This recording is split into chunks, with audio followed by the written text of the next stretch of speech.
I muted myself. There we go. Yeah, let me go ahead and unmute Hayden too before I forget. What's up, guys? Welcome back to another Roast Tires live stream. Haven't done one of these in a few weeks, so I thought, why not for right now? Still same internet issues apply from last stream, so we may have a couple of times. So I am echoing really bad right now. I have the chat on my phone to try to save some bandwidth, but I'm joined tonight with Hayden, of course. Michael will be joining us here momentarily. Kindlestone here on YouTube. We can shout out Hayden's non-existent YouTube channel as well. Hayden.s2k.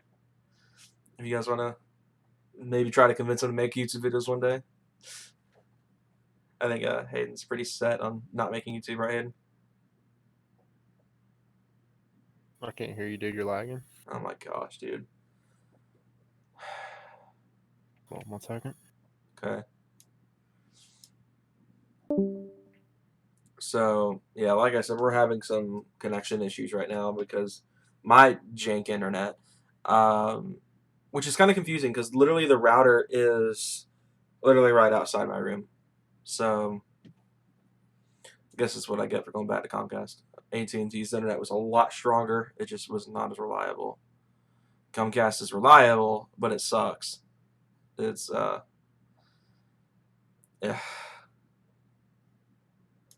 It's definitely not working out.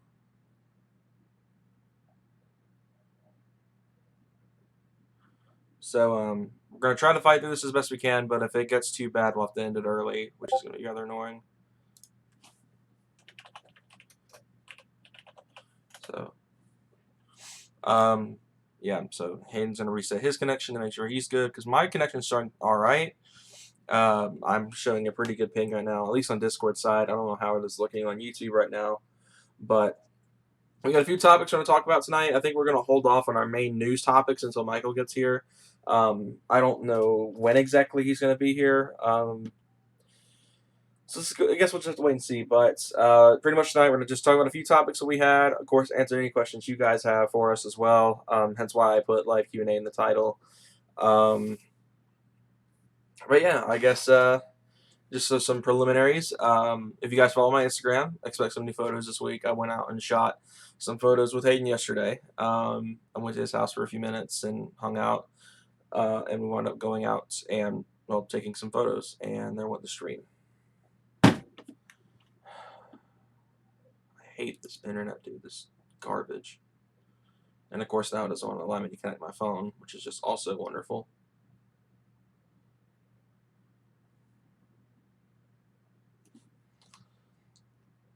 So, like I said, we're going to be finding some connection issues tonight. So I hope you guys can understand that at least, because I'm doing my best right now to kind of deal with this internet situation. Ironically enough, no one's on the internet but me right now. Like, literally everyone is, off of it right now. I'm not home alone or anything, but my family is playing Cards Against Humanity, and we're doing this. So I'm technically I should be the only one that's really stuck on bandwidth.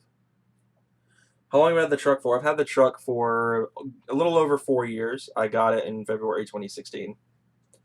Yeah, a little over 4 years now. Forget how many months, but yeah, 4 years. I got it at 213,000 miles, bone stock. Nothing was done to it. I think that's really everything. I think that's. I don't really know what else to say about the truck back in 2016. I mean, it was just bone stock, 213,000 miles in 4 years.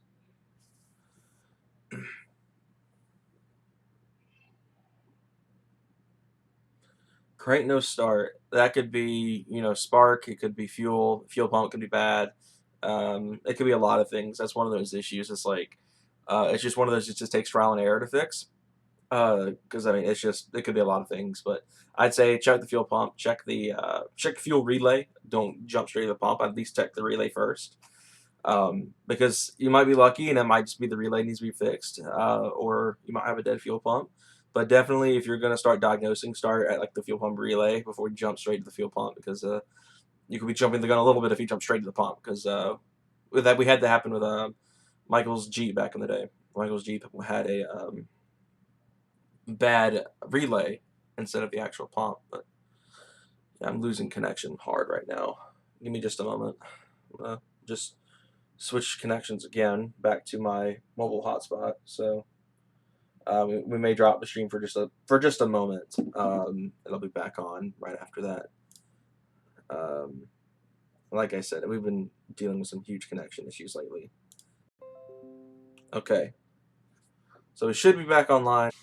Anyway, yeah, like I said, just check the fuel pump relay first. If it's still acting up and the relay's good, you can jump ship to like the ignition coil. You can jump over to the fuel pump itself. Other than that, I love the truck. It's comfortable and it rides smooth.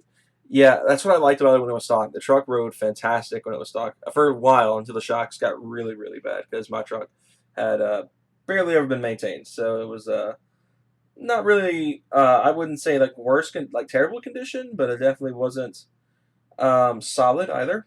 I mean, it's still not perfect. It's still not where I want it to be.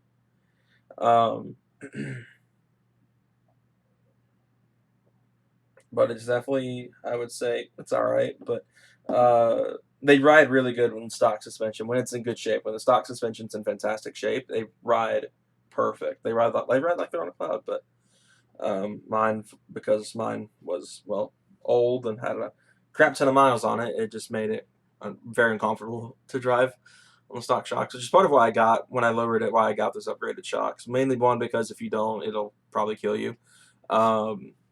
I'm being a little over dramatic there, but when I lowered it, I got stiffer shocks just to try to help to replace those bad shocks that I had, because those shocks I had originally were awful. So yeah, that seems to have been a good move to switch to my mobile hotspot, because now we're getting a really good connection here. Ironically, it's what I started the stream on. I started the stream on this, and then switched it to my home Wi-Fi, and then switched it back here. Anyway. So like I said, we're going to wait till both Hayden and Michael are back in here, and we'll go over our actual topics tonight, which include the GR Corolla, because I talked about that in a video that probably no one watched. Literally no one watched. It only got 10 views. I mentioned, what else was about? The electric Cobra Jet. So about the electric Cobra Jet. We'll talk about the Hyundai's coming out with a new mid-engine sports car, so we'll talk about all that once the guys are back in here, because that's something that I want both of their inputs on. I had mine for about a month and bought it for 120,000 miles. Lucky. I got decent mileage trucks are starting to become harder and harder to come by the older they get. I mean, that's just every car in general, unless they're collector cars, but they it's becoming harder and harder to find trucks with under 200,000 miles now. Like mine had 213,000. I picked it up. I've barely seen any under 100. It's very rare to see them under 100. Like I've hardly seen any in my area go for with under 100,000 miles on it. It's such a hard thing to come across now. So low mileage is good. The lower the mileage, the better. It's, obviously rule of thumb. So 120K is really good for a 2003. So you've definitely got me beat there, especially because my 03's got double the mileage, literally.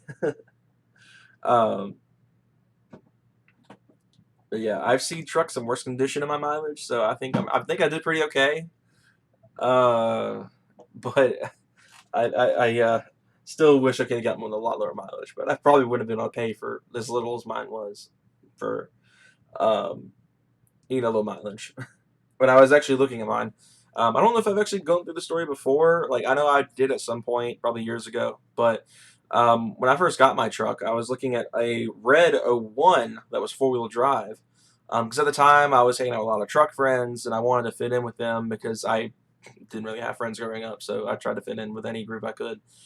As dark as that sounds, I was looking at getting a truck I could, join the local truck group with at my school. This is before I really got into slamming trucks. Before I got into, granted, I was always into slamming trucks. I was never really a lifted guy, but I was gonna do it to fit in and go completely against what I'm into. Like I probably would have sold the truck at that point if I'd gotten that one and lifted it. I probably wouldn't have kept it very long at all. It probably would have been gone within 6 months. But anyway, back to the truck that I was just mentioning. It was an 01 four-wheel drive XLT, so it had all the nice stuff. I had the sunroof, I had the roof consoles, I had keyless from the factory, all that good stuff. and the dealership wanted 10 grand for it, and I was like, whoa, that's a lot. That seems to be it though with 4-wheel drive models. They just seem to hold their value fantastically. Um, Compared to two-wheel. Two-wheel just seems to depreciate like it's nothing, and they just as soon as they come around. But four-wheel, for whatever reason, they hold their value. And the worst part was it had about the same mileage mine has, or had when I got it, about 210,000 miles or so. So I mean, I was just like, that is ridiculous. 10 grand for a 200,000 mile four-wheel drive truck. Like I get it's four-wheel drive and it makes it a little bit more sought after, but it's still just like I could not see anyone paying that much money for a 200,000 mile truck. Ironically enough, before I got mine, I was actually looking at GM trucks at the time, and even now, but not quite as much. I was very much into GM, and I really wanted a single cab of some sort. I was really looking for a Silverado or a Sierra single cab, and I'd had my heart set on a 94 Sierra two-wheel drive, so it would have been just like my truck is now. Probably same kind of just street build. Had the 350 in it. It was the throttle body 350, so it wasn't like the LS based ones, like the later 5.7s were in the Silverados. But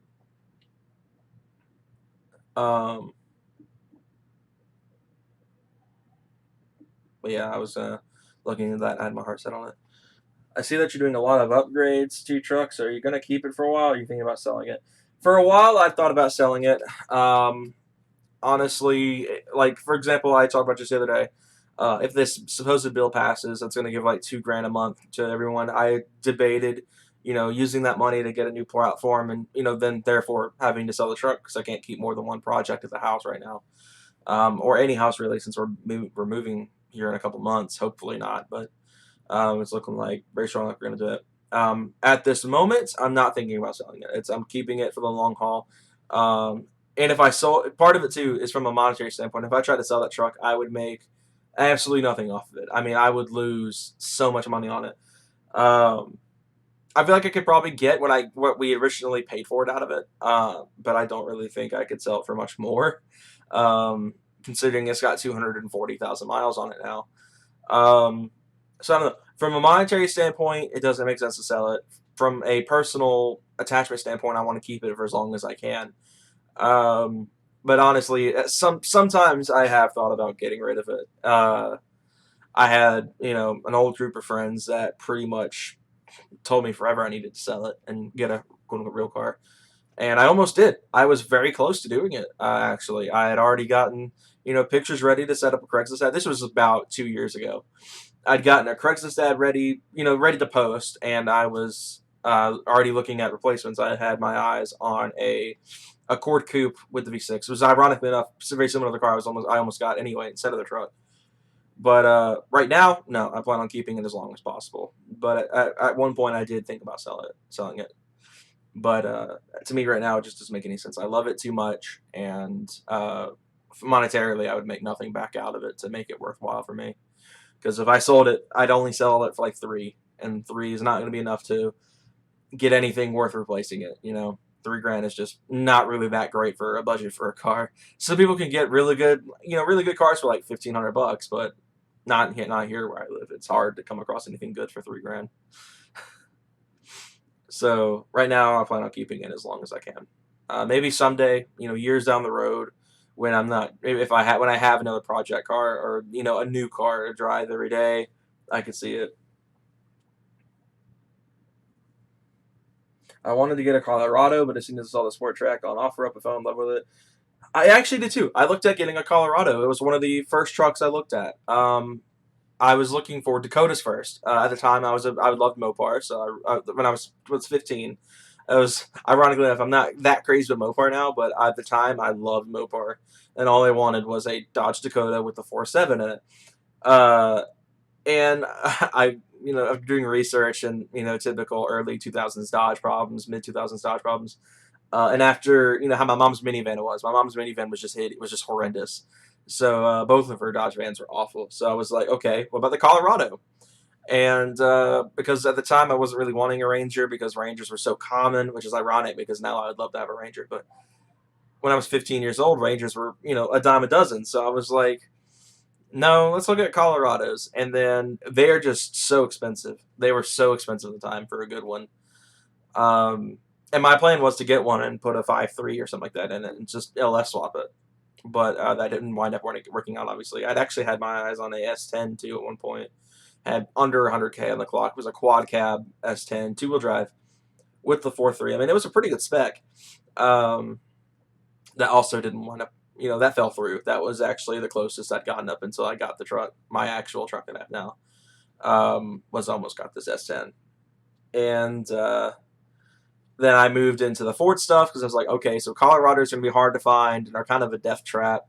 Dakotas are just a no-go because I don't want something that's going to break a lot. Old Dakotas just old Dodge in general. Like Dodge really didn't get their act together with their quality control until like a couple years ago, like 2015. But I was looking at Colorado's. I was really wanting a single cab truck. So I mean, I was really wanting something like a Colorado, a Ranger, a Dakota. But my mom had always wanted me to get a sport track. So I was like, yeah, I'll look at those two, and then mine popped up. I've gone through the store about where mine came from so many times though, and I feel like I would just be repeating myself like the 50th time on stream if I went through the whole story again. But like I've said before, I'm actually like more of a car guy trapped in a truck guy's body, which is why I've done the truck the way I have. I actually talk about it in a video I'm going to be releasing on Monday that I already filmed and everything. I just need to edit it. That pretty much I took what I would do to a sports car and just kind of did it to the truck, Um, but yeah, I had looked at Colorado's as well, and I had a lot of intentions of trying to find a 5-cylinder because I didn't want the V6. I wanted the 5-cylinder. I just love the sound 5-cylinder engines make. So I was gonna try to find a 5-cylinder one, drive it with a 5-cylinder in it for a while, and then switch to like a 5.3 or something like that, 6.0, 6.2, something really cool. My mom has a 2000 Dodge Ram, and it sucks. The AC goes out on a quick, and the bushing starts sounding really bad. It's not a good truck at all. It's a money trap. Just like I said, early 2000s Dodge just seems to be just terrible. My mom had a 2000 Caravan before the channel was made, and let's see, went through 4 transmissions in a year. If that says anything, like it kept blowing out transmissions like it was his job, and it blew an engine. Of course, that was a timing belt failure, which was kind of our fault for not catching that before it went out. That happened at pure random. That I still remember that day like it was yesterday, but I'll go over that later. The AC stopped working about a couple years after she got it. I was very young when she got it, and she wound up scrapping it because it would never pass emissions because of some transmission code that would never be cleared. So we wound up scrapping it. She got her 2011 Grand Caravan because at the time I was about 13 when she got it, so I was not old enough to drive yet. None of us were old enough to drive, and then that was okay for about 2 months. And then the computer started acting up, which was the first big issue that car had. We had to actually bypass the starter to the rear heated seats that the van didn't have. Like it was a base model Grand Caravan. So then it wouldn't start first time every time. It would always take like 2 or 3 tries to get it to start. And this was at the time it was like 2014. I think it was like a 2011. So I mean it was a 3-year-old van that was like we already had to do like a bunch of hacky bull crap to get it to start. The AC stopped working on that because it seems to be here when it comes to Dodges. You either get when it comes to like the lemon Dodges, you get really good AC and no transmission, or you get really good transmission and crap AC. Um, that's just a trend I've noticed. A lot of earlier Dodges, they just either one or the other fails. Um, but the Grand Caravan was just not a great car. The trunk got knocked off alignment. That was a interesting debacle when she hit a pothole in downtown Atlanta and then knocked the trunk off alignment, and we could never open the trunk.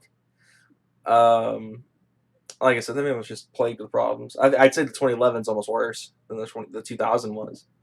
Sure, the 2000 wasn't able to pass emissions. So, I mean, the 2011 wound up having the same issue, and we wound up getting rid of it the same reason. So, am I a mechanic or my dad is? Neither of us are actually mechanics. I worked at a parts store for about 2 months.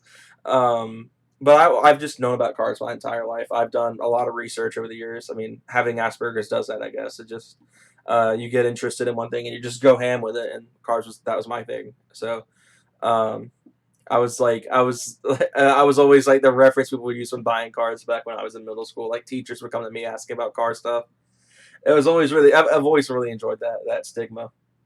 My dad, my grandfather was a mechanic, and that's where my dad has a lot of his knowledge from. That and just him sending it all the time. He throws caution to wind all the time when it comes to working on projects. My dad is pretty much infamous within the family for changing a valve cover gasket on a 1975 Super Beetle in a McDonald's parking lot. So neither of us are mechanics, but we just happen to know a lot just from experience, or in my case, just tons and tons of research over the almost 21 years I've been alive. Um, but yeah, I'd say definitely if you're looking for a Dodge to get anything like 2015 and newer, anything older than that is just gonna be yikes. um, like Michael's Charger's held up great over the last couple of years. I don't think he's had really any issues with it. It'd be great. I kind of wish he was in here so we could talk about like older Dodge because he actually had a old Grand Cherokee. Well, his actually he got lucky. All of Michael's Mopars have never given him any problem, but every Mopar I've been across and that Hayden's been across because Hayden's family has owned tons of them as well. Old Mopars, I should say, were just not great experiences. But new ones seem to like. It seems like after 2015, Dodge got their act together, and sure, there's still like a couple little bugs here and there, the Challenger taillights. Um, but they seem to be doing a lot better now than they used to, which makes me happy because I like seeing quality control. Now I just need Ford to get the Gen 3 Coyote under control, and we'll be back in business. um, and I always forget how long Hayden's internet actually takes to reset. I'm still waiting on him, and then Michael will hopefully be here soon. Check. He messaged me a few minutes ago, so let me check what he had said.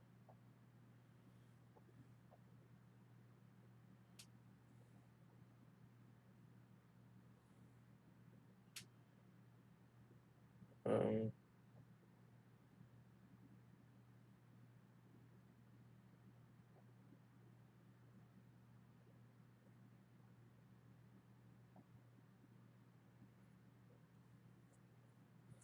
so yeah, that's kind of the story with that. Neither of us really are actual mechanics, but we just learned through experience. We kind of just threw ourselves into the fire, I guess. The truck's been actually a lot of firsts for both of us. Um,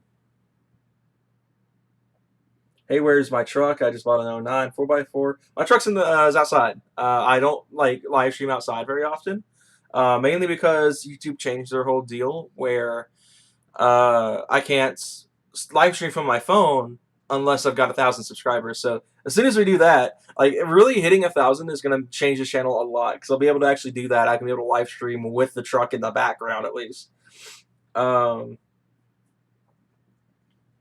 and all that kind of good stuff. So.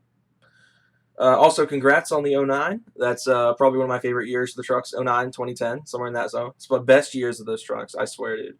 I love my '03 to death, but 2009, 2010 is where the sport track was like at its peak. I mean, the all-wheel drive adrenaline. I mean, that just. I've always said if I got another one, it would probably be a late model adrenaline with the 6R60 because the '09s, I believe both the '09 and 2010 actually had the 6-speed auto. I may be wrong, maybe the '07, '08s had it too, but I know the '09 and the 2010s at least both had the 6R60 trans, so they're both 6-speed autos, and that's just so much better than these aging 5Rs, dude, that we have in our older trucks. They're notorious for failure. So congrats on that. That's actually a really good purchase. I've had a hard time finding one in decent shape nowadays. So I bet it was probably a huge, huge win. So congrats on that. Uh, what's odd is Gen 2 used to be really cheap here. Back in 2017, when my truck got not 2017, late 2016, when it got rear-ended. I looked at a Gen 2 and it was like 10 grand. It was a V8. It was a 4-wheel drive, not an all-wheel. V8 Gen 2, and I almost got it. I was waiting for the truck to get totaled out, but it didn't. So it showed up really. I had frame damage just before I did anything, which was nice. What muffler do I recommend? My '09 only has 82,000 miles. Lucky again. I must have gotten like really like not hit the lottery in terms of mileage, dude. You and Will both have much lower mileage than me. I guess it depends. My first question is what engine's in it? Is it the 4.0 or the 3 valve? Because 4.0, I guess it just depends on what you're going for. If you're going for like a classic muscle sound on the 4-liter, Flowmaster would be the way to go. But if you want something that's different, I would say go with something like a Magnaflow. Or if you really want to go unique and want to spend the money on fab, you could pull a Corsa muffler. Corsa has always been one of my favorite mufflers to listen to.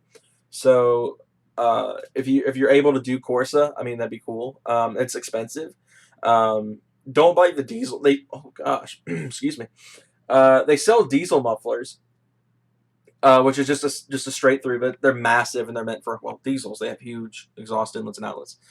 You could get it like a off a wrecked car, like a Corsa Sport or Corsa Extreme, and have that welded in. But I haven't heard that on a 4.0, so I can't give any sort of opinion on a Corsa on the 4.0. But if you really wanted to go unique and get really, really good quality, that'd be the way to go. But I guess it just depends on what route you want to go. If you want a classic kind of muscle sound, you want as close as you can get to like a truck kind of sound in the V6, stereotypical deep bellow out of a truck, Flowmaster will be the way to go. But if you're like me and you wanted to go something a little bit different and unique, wanted to sound more like a car, you can get something like a Magnaflow. What's it called? It's their 14-inch muffler. I recommend that. I would say don't make the same mistakes I did. I love my 6-inch that it's got right now, but the 14-inch is going to be a lot quieter and a lot less raspy. So if you're wanting something that's a bit noisier, do the 14-inch. Also, though, make sure to remove resonators because that will choke it quick. If you're going to change the muffler out at all, because it's really not going to make a difference in volume that much if you don't take the resonator out. So take the resonator out. Everyone's going to say don't do it. But yeah, just make sure the resonator's gone because that's what kills the exhaust on these trucks. That's why mine was so quiet with the Flowmaster on it. Minus fact, it was a Flowmaster 40. By nature, they're pretty quiet. Thank you. Love the videos in your truck. I appreciate that. When you change the muffler, it shoots code. Muffler does not shoot a code. Cats do. The muffler, if your car, if a car shoots a code changing a muffler, that's a really, really odd thing. Because the reason you would get an exhaust code is off of a catalytic converter, like a catalyst. That's a catalyst code, right? So, like mine, for example, my truck had mid-cats. Most Gen 1s have 4 catalytic converters. I had a Flowmaster 40 on it, never shot a code at all. But when we deleted the mid-cats, it did, because apparently there was a sensor on that, and I was told it didn't, but it actually turned out having one. So we had to do like a little fix for that, which I'll talk about in the video I'm going to release on Monday. But the muffler won't throw a code. What will throw a code is changing cat setups. If you delete the main cats, if you delete any sort of catalytic converter in your car, you will get a code. But there are workarounds you can do. Like if you have a tuner, you can get it tuned out. You can, if you have extensions, you can do that. But changing the muffler will not cause a code at all. At least it shouldn't. If there's a car that shoots a code with a muffler change, that's pretty bad. That's odd. It shouldn't do that. At least with mine. Mine never had that issue. I've had the muffler. I've had the exhaust changed twice now, so. Yeah, the guy should be back on here any second now, hopefully.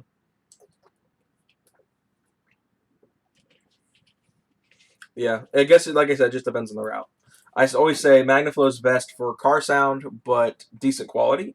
A lot of people are running Magnaflows nowadays. I've seen glass packs. I've seen the big 14-inch, and then me with the 6-inch. 6-inch is going to be loud. I'm just saying that now. If you're going to do anything other than the 14-inch or the glass pack even, the glass pack's actually really, really quiet. It's going to be loud. So that's one thing I will say. Obviously, Corsa, like I said, if you go that route and go for custom fab with Corsa, it'll be loud. Honestly, that's one thing I would have done. If I could go back and change the exhaust setup again, before I spent all the money on it, I would have gone Corsa. I would have gotten a Corsa muffler. Cherry Bomb. Cherry Bomb is loud, but you're going to get a lot of rasp because there's not really a lot of mufflery kind of baffling to kind of quiet it down. So Cherry Bomb's going to be really, really obnoxious and really raspy. Of course, I want to talk, but that's why I kind of stay away from like Cherry Bomb glass flags. Plus, to be honest, they're kind of cheaply made. I worked in a parts store and got to see, them coming in and all that stuff and see them up close. So they weren't that great at construction either. But Cherry Bomb, if you just want to do like a quick swap and get something that's pretty loud, then that would work. I don't have any experience with Cherry Bomb, but you can try it. I would say that it just like if you're gonna go loud in a glass pack, yeah, go cherry bomb. But if you're wanting a glass pack but you want a little bit quieter, the Matterfield glass pack's pretty good. That's what I almost went with. Yeah, I don't know a whole lot about the cherry bomb setups. All I know is just cherry bombs by nature are incredibly raspy, so that's something you're gonna have to work around if you do that. That could you can get resonators and stuff like that. That's actually a setup I would recommend leaving the resonator on. Other setups I'd say get rid of them, but cherry bomb is one of those you would want to leave the resonator on, or else you're gonna get a crap ton of rasp. Just by nature, cherry bombs are just raspy. Because technically they're straight pipes. I mean, that's technically the cherry bomb. It just doesn't have really much of any baffling to quiet things down. That's actually what I almost did. I was looking at cherry bomb, Flowmaster 40 when I first did my exhaust. I wound up going with the 40. I really like the can mufflers my brother put on his Mazda 3. Sometimes it's odd. Some cars can pull off like a fart can muffler and actually sound decent. But most cars don't.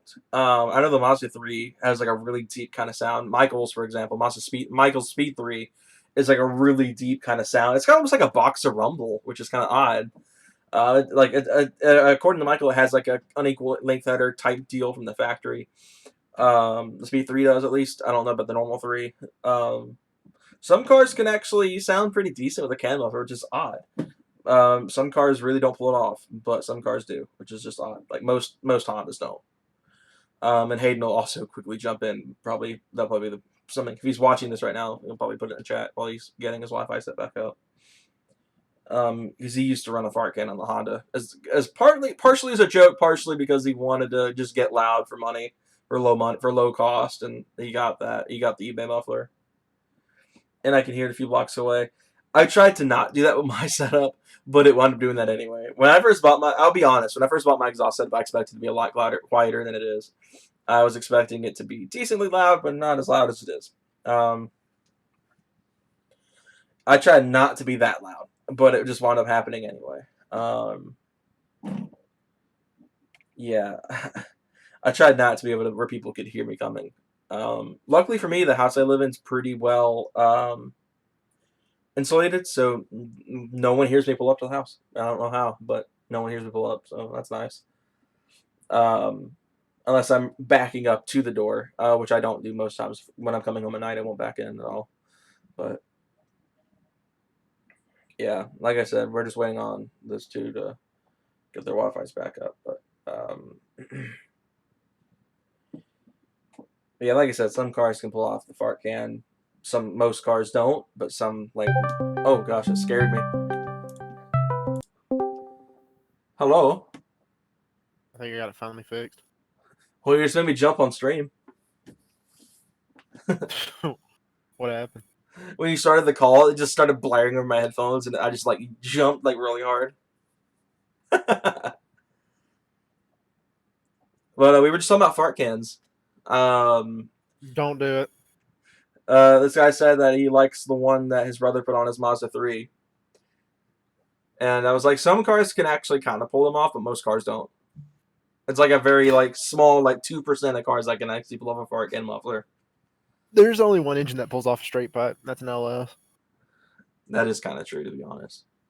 As a Ford guy, I have to bow down to that fact right there. That's very true. Anything else straight pipe sounds like butthole, especially my car. For those who don't know, Hayden's S2000 is running pretty much open downpipe right now. Oh yeah, it's nasty sounding. Long live Ford. Yeah, until transmission blows up. Oh, you gotta go there. Okay. Oh, rip. Sorry. At least my key ain't. Hey, at least my key is the falling out my ignition switch. Who's that a reference to? GM? Chevy did that crap. But remember with the Cobalt, they had the issue with the key would just right out the switch because for whatever reason. I've seen it in Miatas. Oh no! Oh yeah, freaking what's his name? Rudnick's Miata does that. Chris Rudnick's Miata does that. He can take the whole ignition barrel out of the car. I bought a Flowmaster and I did not like it. It sounded real low. I feel like I wasted my money. I like the low sound in some cars, but V6s up here. I actually think V6s pull off Flowmasters better than V8s do, personally. V8s or Flowmaster is just like yikes. I mean, it's for those people that like classic sounds. So I'm not one I'm of with him. those. I'm not a big Flowmaster fan. Yeah, I had mine with the Flowmaster on it for a while, and I thought it was okay. I didn't hate it. It was really quiet.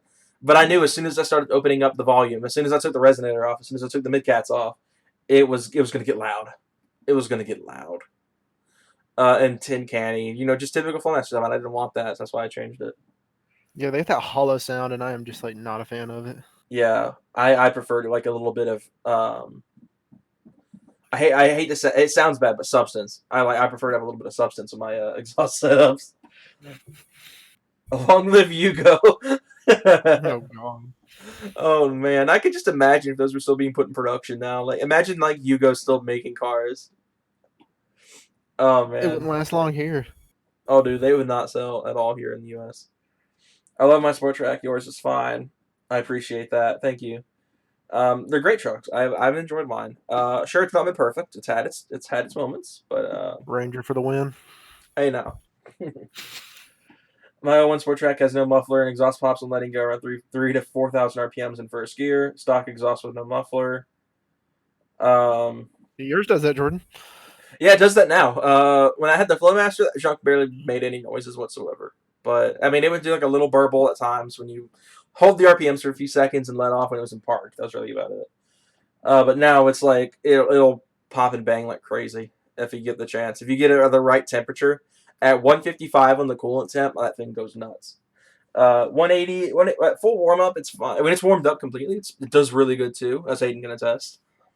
But it only does it when it's locked into low. If I put it in drive, it doesn't do it very often. I've heard it do it a couple times, but usually it's only locked in low and it does it. What should I put on my Lincoln MKZ all-wheel drive 3.5 liter? I'm guessing that's probably the twin turbo. Michael actually be a really good person to ask this to because the MKZ is the same chassis as the Taurus. Michael had the MagnaFlow cat back on that car. That's what introduced me to MagnaFlow as a brand. And he loved it. He thought it was great. It's very, very, very quiet. I mean, like, I literally thought it was stock still. I thought it was stock. He First time I well, met you guys. when I first saw him, I remember too because I was hanging out with Casey at the time, and Michael was like, "Hey, let's meet at Chick-fil-A for dinner tonight. I want to show you guys my new exhaust." I get there and we eat, and he goes out and remote starts it because he had a remote start in the car, and it just, I'm like, "Is it modified?" He's like, "Yeah, it's the new exhaust," and I'm like, "I can barely hear the thing." You're joking. Yeah, that's exactly what I thought. But I mean, it was definitely not bad when you could hear it. Were any Sport Tracks manual? And the 0 there were. It's a very, very, very rare spec now, though. You have better luck manual swapping it yourself than trying to hunt down a manual one. It's that bad. Like that car guy said, there's just not many. Like most of them have been already taken off the road or have 500,000 miles on them because those transmissions actually make it that far. But there's not a lot of them out there anymore. They weren't really that many produced to begin with. I don't have like an ideal number, but I just know, just judging off the market, there wasn't many of them. But there were there. But Gen 2s, there were zero. There's only one manual Gen 2, and that was a manual swapped Coyote swap truck. It's the only one that's actually been successful, the Coyote swap as well. But that took a lot of fab work. Granted, he bought it after it had already been swapped, but the swap itself was like, I remember reading up on it. They had to tear the truck down a bare chassis to get it cut to fit right, which is just nightmarish and expensive. That's why when anyone ever asks them, I know the Coyote doesn't fit because it just it'd be better to buy an actual Mustang at that point with how much money it would cost to Coyote swap a Sport Track. A Gen 2 at least. Gen 1 is virtually impossible. You're never going to be able to make that fit. That's why I see more LSs and 501s than anything. I remember joking around with Hayden not too long ago about LS swapping my truck. Should do it. Or go like LT5. Imagine that. LT5 with the 8-speed in the truck. That'd be terrifying. 755 horsepower over Open diff. Yeah, over an open diff on a truck with no weight in the back. I've always wanted to add a Lightning drivetrain to mine, but not sure it will fit. On a Gen 1, it won't. It shouldn't fit at all. The modular line, contrary to popular belief, a lot of people seem to think the modulars fit, but they don't. They're just too wide. On a Gen 1, it will not fit. But if you got a Gen 2, ironically enough, that Coyote Swap truck was Lightning swapped originally. And they said they had to do like barely any sort of fab work to get the 5.4 to fit. Gen 1, like I just said, you'll be better off doing like a 351 with a supercharger on it. Make it kind of like a mix between the two generations of Lightning, because the first generation Lightning was a 351 Windsor truck. So if you did the first gen Lightning engine and did like a blower on it or something like that, you could kind of mix the two. But getting the actual Lightning drivetrain, like the 4-speed and the 5.4, is just not going to work on a Gen 1. I like driving the 4x4. They should make them again. I think the market's just too much. Have just moved on to bigger trucks now. I think the sport track would have a really hard time selling in today's climate. I feel like anyone who says that, I mean, the Ford was like, we've got the Ranger, and that's already a quad cab truck. That has a bigger bed than the sport tracks had. I mean, it's got pretty much the same dimensions, if not it's a little bit bigger than the sport track was. So I mean, I feel like just the market's not there for it now. I feel like if we were going back about 10 years before the Ranger came back, and when it was still around, actually, 2010, when it was single cab only, it was single cab extended cab type deal. Then the market was there, but they definitely just the market's not there now. Or maybe the 2.7 EcoBoost from the F-150 into the first gen. Someone has done a 3.7 swap. He said it took a little bit of work, but it was done. So I'm assuming that the 2.7 will probably, in that case, the same kind of work. It'll definitely take a little bit of convincing, but you could probably get it in there, depending on the turbo placement. That'll be kind of hard to fit, but you probably have a better shot putting the 2.7 in it than you would something like a Coyote or something like that, or a Lightning drivetrain. I do like the color of yours, and the Ranger's ugly. Hayden, what do you have to say to that? They're just jealous. Fun fact: in case you guys didn't know, if you're not new to the channel, Hayden actually owns an 03 Ranger. So that's like the ironic that if Hayden has an S2000 and a Ranger, so it's like he has a really really fun car, and he's got something we both relate to. I got something that's awesome and something that sucks. So works out. I'm trying to decide which one's which. Like where are you going with that? I'm not trying to roast. I'm actually curious. I'm guessing the S2K is the good one, right? Huh? Yeah, it's actually fun to drive. Dang. Unlike pickup trucks. Go to. Dang. Sorry, guys. I pissed all your chat off. They're all probably truck owners. Rip. Probably. I like the color mine too. I think the blue's a fantastic color. Did we just lose the stream? You're fine on mine. Huh, it just went off on my phone. It's not showing anything on my phone. Let me. It's still up on my computer. Oh, my phone. My phone's overheating. That's why. Oh, nice. Hey, can you watch the chat for me while my phone cools down? Yeah. Because yikes. I saw the little triangle pop up. It's like, uh-oh. I need that to stay on, because if that shuts off to cool down, the stream's gone. Because my actual home Wi-Fi is absolute hot garbage, dude. My neighbor has one, but smokes so damn much, even at startup. I'm taking off all the smoke. Oh, okay. It's an S2K. Yeah, S2Ks do smoke sometimes. Higher mileage ones. Yeah. Like that's just what happens. Yeah, Hayden smokes pretty good. It's pretty good little smoke screen whenever you're behind it.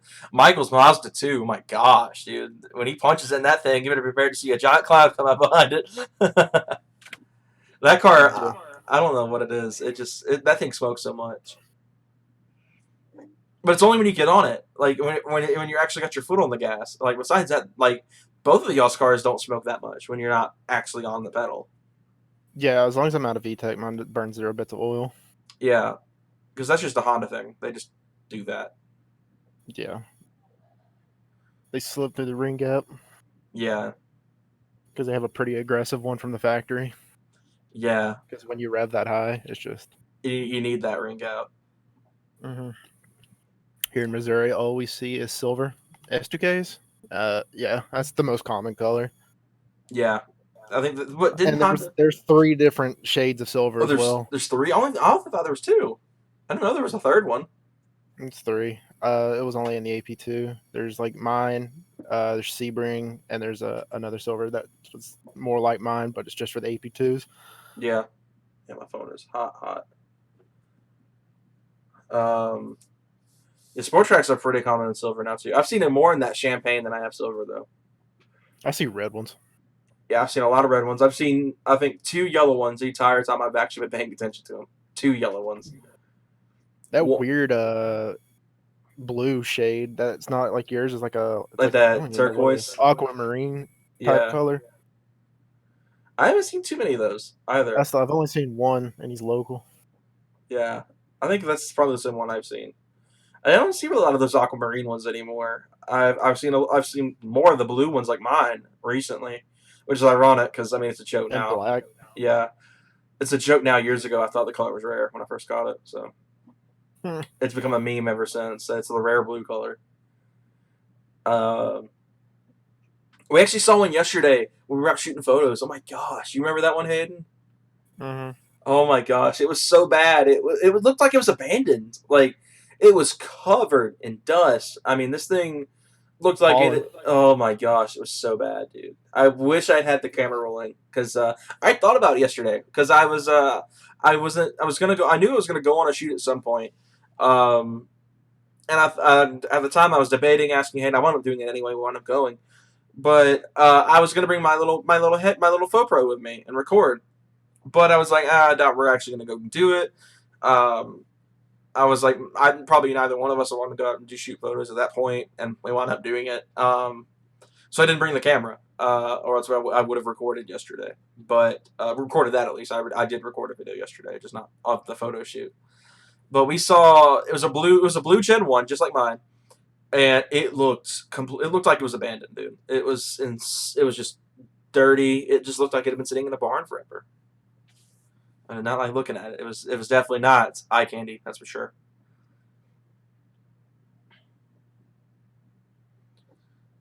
What was I going to say? So should we? Since Michael's not here, and he'll hate it. He'll hate when we bring it up. You want to bring up that trade offer that you got a few weeks back that you almost took? Which one? The Civic. The Civic. Yeah. Yeah. So I had an S2K up for trade on Marketplace, and I got a trade for hold on, I'm gonna pull up the ad the guy sent me. It was exactly what it was it was a clean EK hatch. It was the closest Hayden's gotten to actually getting rid of the car. Because he had one guy that was talking about coming up from like Pensacola or something like that, and the guy bailed on him.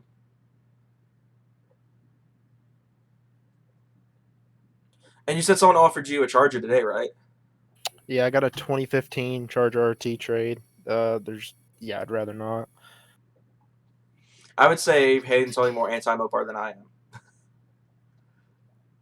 Like we're both not really crazy about Mopar, but I think Hayden's like a little bit farther down the rabbit hole than I am.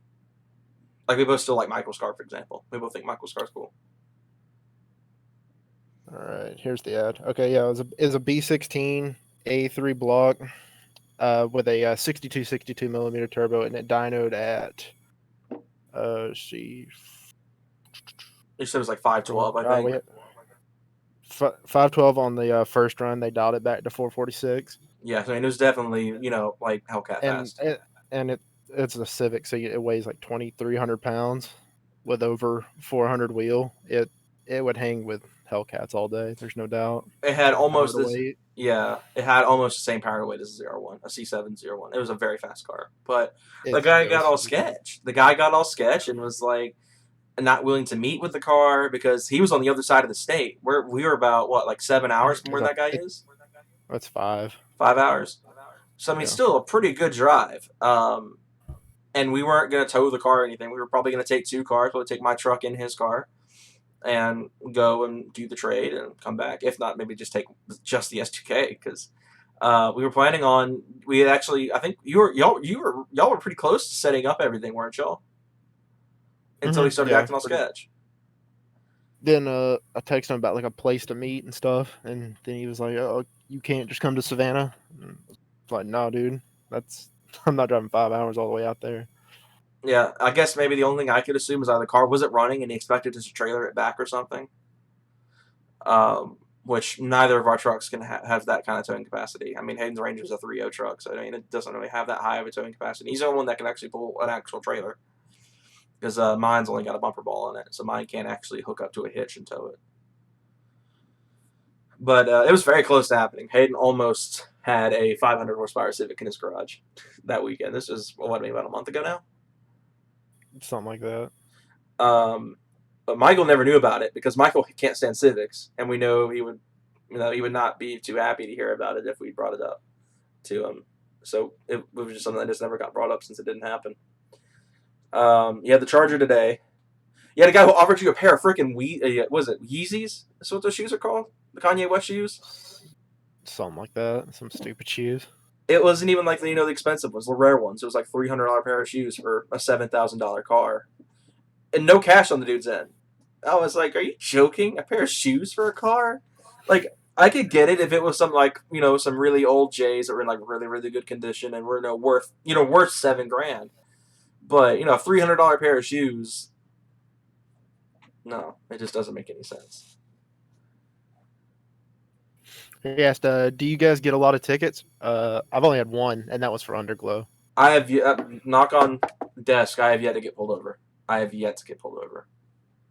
I have a feeling it's going to happen, at some point. Especially now the truck's like twice as loud as it was, if not more than twice. But I have yet to get pulled over. Hayden's gotten one ticket. I think you said you only got one, right? Yeah, I've only gotten one ticket, and I've been pulled over 4 times. Have you been pulled over for speeding though, or is it always Underglow? One time coming back from work, I was running, I think it was 67 and a 60. I think is what he pulled me over They at. pulled you over for 7 over? 7 over, yeah. He That let me go, is- but he was just being a cockhead. So That's stupid. then I got followed into work one time I had my Underglow on again before I got the ticket. Guy followed me into work, and he said, "I never want to see you running them lights from my town again, boy." So again, I just cut him off and whatever. And I got pulled over in the S2K for The plate cover. what did he even say? Plate cover, yeah. It was a Because you tinted couldn't see license plate cover. Yeah. And it was just because I was in a nice car, and he doesn't know nothing about it. Yeah. Was the taillights tinted at that point too? Taillights were tinted. I've noticed that around here where we live, the cops don't give a crap. Like my truck's got really dark taillights in on it, and your car's got really dark taillights in on it. I'm guessing because the beam shows still really well through our cars. That's probably why they don't give us any trouble. But you know what's great? The truck guys get to run their Underglow all they want and never get pulled over. But if a car does it, it's game over with these.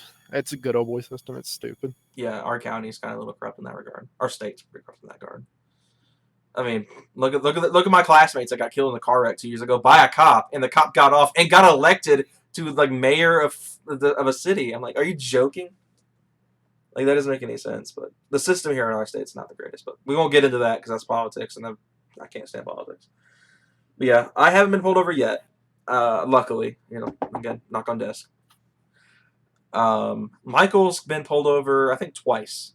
And one was I was with him the first time, and he got away nothing because it's his first time getting pulled over. So most of the time they'll give you a warning the first time you ever get pulled over. Jake didn't. Yeah, Jake got boned. Both times he got pulled over, he got fat tickets. My cousin too. My cousin that makes music. He got pulled over the first time about 3 weeks ago by GSP, of course, too. So they don't play. They didn't cut him no breaks. No, he got a pretty good ticket, and I think he's got to do community service as well for going 10 over. That sucks. Yeah, he got screwed. Well, I don't know about the community service part. I don't think he's been truly sentenced yet, but I know it's a pretty bad ticket. I think he already knows the amount. I mean, if it's only 3 weeks ago, he probably hasn't had to go to court yet. Because when you're under, I think it's 21, you have to, or under 25, something like that. You actually have to appear in court. Yeah, you have to defend yourself, which is kind of pointless because it's like you're gonna get screwed anyway. I wish you could just. I don't get that rule. I feel like that at just any age you should be able to just pay the fine and go.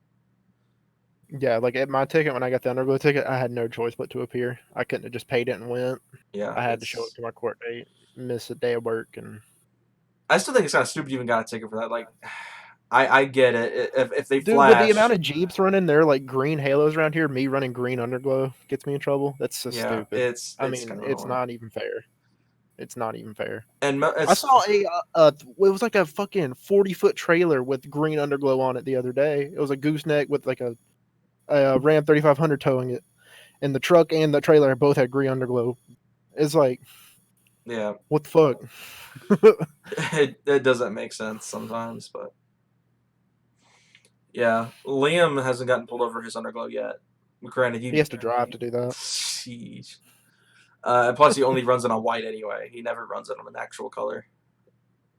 Um, I don't know why he did that. He can still get pulled over for white too. Really? Yeah, I told you that. Oh my god, that's stupid. What's the Playing point with fire. of even selling underglow? I don't know, dude. I mean, so they can write you more tickets. This makes sense. But yeah, Michael's been pulled over twice. I pretty much have to answer for him since he's not here. First All right, thanks for time. coming out, Sean. Appreciate it. Oh, he's heading out. Yeah. Yeah, appreciate you stopping by. Um, Michael got pulled over in the Jeep. I was with him. We were actually on the way to pull apart. I think we were getting. I forget what we were there for. We were going for something. I think for the Jeep actually. And he turned down a back road and got up to speed. He was going about 35. And cop just right behind him. No speed limit sign on the road, and that was like the big thing. Is Michael didn't know how fast to go, so he was like, "Okay, I'll just assume 35 since it's kind of a residential road." No, it's a 25 zone. So he got dinged for it. They checked his records, all that stuff, and he was like, "Okay, you're good."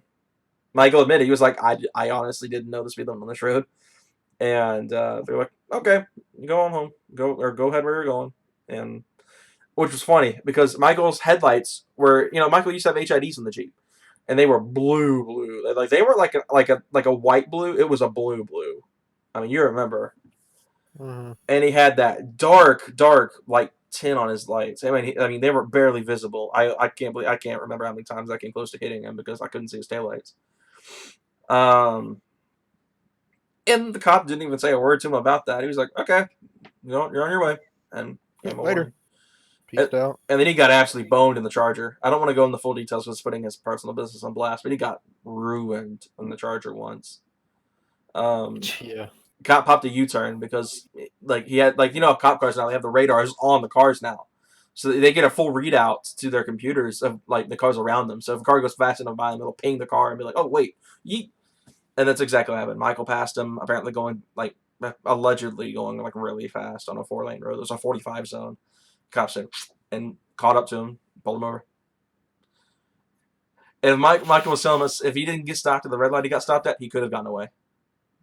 And it wasn't even that he was trying to run. He didn't even know he was getting in trouble until the cop got up behind him and flashed it and turned his lights on. Like Michael didn't That's when even he know what was going first on. got his Charger, right? That was not too long after. It was the day we wrapped your hood.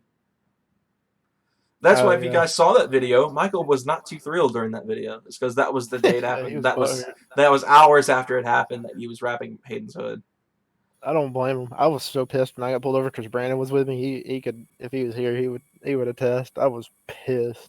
Yeah, I remember talking to you about that like a couple days after, because that was actually the night that we met. That was the night that me and Hayden actually met each other. We was me, Casey, and Michael, and him and Integra Brandon were Yeah, we two showed up separate at the groups. same McDonald's by accident. Yeah, and that's how we met each other. Because Casey and Hayden have known each other for like maybe like what, a couple weeks before then. Because it was the Mega Meet where y'all met. But me and you didn't get actually acquainted until then. And on the way back, it was the four of us. We had the G35, Michael's Taurus, the truck, and Hayden's Genesis at the time. And Kaysen was, making a ruckus, because I think he just had the Tomei on for like a couple of weeks at that point. So I mean, he was making sure he was getting his money's worth out of it. Two cops are hiding down on the other end of this road, lights off, which is actually apparently against the rules, but they don't seem to care around here. They just do it anyway. They're not really supposed to do that. At least here in our county, they're not supposed to, but they do it. Either way, it sounds like we really hate cops, don't we? Like, I don't hate cops that much. Some cops can be cool people. It's just a lot of them just seem to like to stretch rules a little bit. But that's not all cops, you know. Obviously, not all cops are bad. No, I'm just butthurt over my stupid ticket. Yeah, I but deserve the speeding ticket for 7 miles over than the underglow ticket. yeah, underglow tickets just don't make any sense. They have much better stuff they could be pulling people over for. But It was just because a bunch of kids in nice cars. no, Me and Kason were revving. yeah, and Michael was blowing the horn out because he could. Yeah, Michael's honking. I wasn't doing anything. I was just there laughing. It was basically like, look over here. Yeah, it was just a group of cars like, hey, look at us. It was like a freaking beacon. So I kind of noticed. I noticed them sitting over there. And I was like, oh, this is gonna be bad. And I saw them moving forward right as that light turned red for them, and ours turned green. I saw them creep. One of them creeping forward. I was like, he's about to get somebody. I thought he was getting me for some reason. I was like, what I do? And then he didn't pass. Because he didn't pass you to get around me. And I was like, wait a second, he's going after Hayden. And Kaysen freaked out and just floored it and got away as fast as possible. Yeah, that's what was like even more like bugged me because you hear him you hear his car kick down and he flies Yeah, he was gone. I remember that. and he still gets me. It's like, bro, the fuck, he just took off. Yeah, you pulled over. I started to get over too because I thought he was coming after me. I thought he was either going to go around me or he was coming after me. And I was like, what did I do? I've got the quietest car here. I don't have any sort of like incriminating things going on with the truck at the time. The truck was stock ride height. I mean, they couldn't have even got me for lowering the car. I mean, it was just. But I thought they were going after Kaysen, so I started pulling off too, and I noticed he wasn't going around me. So it's like, oh. And he wasn't going around Hayden either. So I was like, oh, well, I guess he's got the Genesis. And now I thought about pulling off and, waiting for you. But I was like, that probably just makes me look really suspicious. So I was like, I'll just go on. And Michael and Kaysen were just gone. I lost them completely. By the time I got, because we were meeting up at Kaysen's house that evening. I remember getting there, and they were already parked. Cars were off. They were in the house by the time I got there. I mean, they were booking. And they called me. And we're like, hey, there was a cop hiding on a hill somewhere. And they're like, hey, watch him too. I'm like, what do I have to worry about? I drive the quietest and the slowest car out of all of us. I mean, I don't think I'm having any issue. Yeah, and you never speed. Yeah, hey, can attest. I drive like very, very sensibly. Like I have I don't know. I don't drive like an idiot. I'm not the stereotypical car guy when I drive. I'm very tame. I mean, I still have my fun every once in a while. I'll still, but. I like that I actually have a pedal center on my desk. I can actually kick to make the sound effect. But, that was an interesting night to say the least. That's probably like the most actual, until your neighbor called the cops on me for sitting in the cul-de-sac. That was like the only cop encounter I've had, minus my wreck. That was stupid too. Like, I wasn't even in front of their house and they still called the cops. Yeah. Like, I was literally sitting off to the side of the cul-de-sac there that didn't have any houses on it, or was close enough to any houses to be like anyone's property. I mean, it's the cul-de-sac; it's no one's property. That's government property, if anything. But me and Hayden went and got dinner one night, and I backed the truck out of the driveway and left it in that cul-de-sac because Hayden's mom was Hayden had said his mom might leave, and so we get back. There's a cop car sitting behind my truck, and I'm like, that's odd. And so he comes up to me. He's like, "Oh, is this yours?" I'm like, "Yeah, it's mine." He was like, "Yeah, we got a call. It was just sitting here in the cul-de-sac, and they wanted it to be moved." And we knew exactly it was which 40 minutes. Yeah, it was like within 30 to 45 minutes, and it was there. They've had cars sitting out there for hours. Yeah, it's funny because we knew which neighbors it were because they stood outside while the cop was there. Hayden said he saw them go inside. Ever since then, Hayden's parents have really. I mean, they already didn't like that neighbor before, but. I think that was really where the dislike really started. Oh yeah, like I make sure to be extra obnoxious when they're outside. Just a bunch of punks. That's the only time I've actually had a cop encounter, and it was something stupid. I mean, it wasn't even something that was my fault. I mean, I guess it could be considered my fault, but it wasn't even like I wasn't doing anything like illegal or malicious. I wasn't like it wasn't like I was dealing crack or anything in your cul-de-sac. We were just parked for a couple minutes to keep the driveway open. Yeah, because Hayden's driveway, it's long. It's really long, but it's a 2-car wide driveway, Hayden's dad parks at one spot. The Ranger parks in one spot. I park behind it. So I mean, Hayden's mom's car's in the garage. I mean, it's gonna have a hard time getting out unless one of the cars is not in the driveway. So my options were either park in the grass and tear up Hayden's yard or park in the cul-de-sac. So I was like, I'll take the cul-de-sac. That way I'm not tearing up Hayden's yard. But ever since then, we were told just to park in the grass. So Yeah, I mean, my parents really don't care about the yard that much. yeah, I mean they take care of it enough. Pretty nice. Yeah, they'll keep it mowed, but like again, it's like It's not like they're making sure every single blade of grass is like perfect. beats getting the call on you for parking out in the cul-de-sac, having to deal Yeah, with that. that's the only time I've ever had any sort of cop issues. Like we had my neighbor up the road that pitched a freaking fit over some garbage that Kason and Brandon did in the neighborhood, which still was bogus on that. Like he was just being a. I would cuss right now even if my family wasn't in the next room over. I could name so many words to call that dude. I've literally got so many things I'm gonna do whenever we move out of here. I'm gonna make his life a living hell for like a few days. Like I don't care. I already am kind of obnoxious now with the exhaust. Like I'll lock it in low when I'm coming in the neighborhood, and I will rev it up right as I get in front of his house and let off, so it just releases all the backfires right in front of his house. That's like the most torment I give him right now. I'm making up for all those times I had this quiet truck and couldn't do anything. But I remember that he literally walked into my driveway and took pictures of everyone's tags that night. And me and Michael were just sitting there. I remember screaming at him too. That's probably the okay. Was that the most angry you ever saw me? Or have there been other times I've been more mad? I don't know. I don't know if angry is the word. You were getting really upset though. Yeah, I was screaming at him. I had to go inside. I went inside because I was just that mad. I was ready to fight that man, dude. I'm not a fighter, but I was ready to, because I mean, he invaded the privacy. He was, coming after all my friends. I get defensive in that kind of scenario. Like, I'm not one to fight. I don't like fighting, but I was like, I mean, he's invading my privacy and coming after my friends and my family. I mean, he was mouthing off to my dad. But neighbors suck sometimes. Like the ones on, well, I mean, you guys obviously don't know, like, can't see symmetry in my house right now, but the ones that I have off to this side of my house are fantastic people. They both ask about the cars all the time. They always enjoy talking to us when they can. And they've talked to a group of us several times. I mean, one of my neighbors defended us against the other guy. They ran into each other in a store, and the guy was pitching a fit about us again. All those loud cars just coming through the neighborhood. And he was like, "Dude, they're a bunch of early 20s kids that enjoy cars. They're just doing what they do. They're not out selling drugs or anything." So I mean, I don't know. Some people just suck. But I guess you want us to get started in some of the topics since Michael's not here yet. I don't know how much longer he's going to be. Sure. So I guess we're going to go ahead and get started with our topics. So the first thing I wanted to bring up was the Mustang Cobra Jet 1400E. I think is what they're calling E1400, something like that. It's a 1400 wheel horsepower, all completely electric drag car.